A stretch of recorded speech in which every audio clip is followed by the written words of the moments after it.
change makers! Welcome to the Resilient Leadership Summit 2025.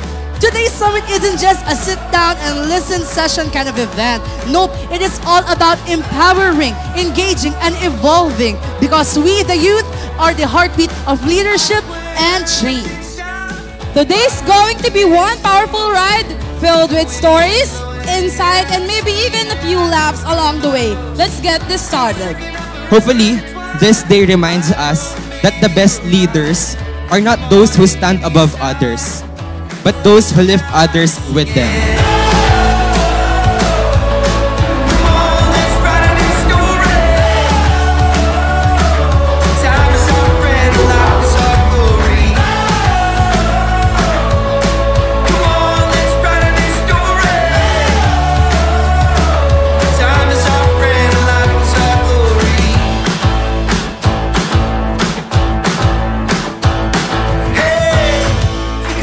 Napakahalaga rin pa rin ngayon ng papel ng mga news at ng mga publications sa school.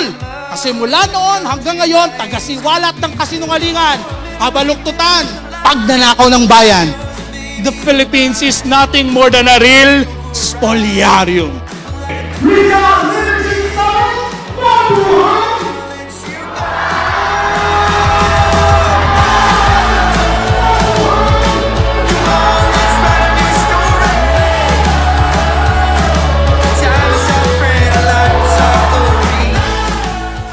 Mahalaga talaga ang papel ng kabataan. The youth make up the biggest sector of our population. Ibig sabihin, you have the loudest voice and the strongest energy to push for change. What Rizal did spark a revolution, spark this heart among the youth to change things for the better. And that's what I want everyone in this room to do as well right now.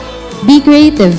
It doesn't always have to be straightforward. And again, it contributes to the reason why it has to be you. Because at your age, this is when you are the most creative.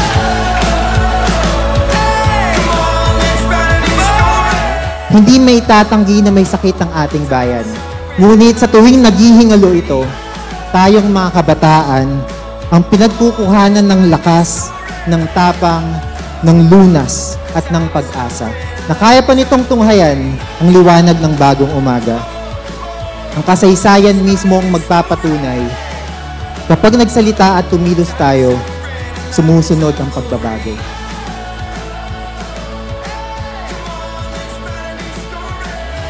Kaya ngayon, hinahamon ka.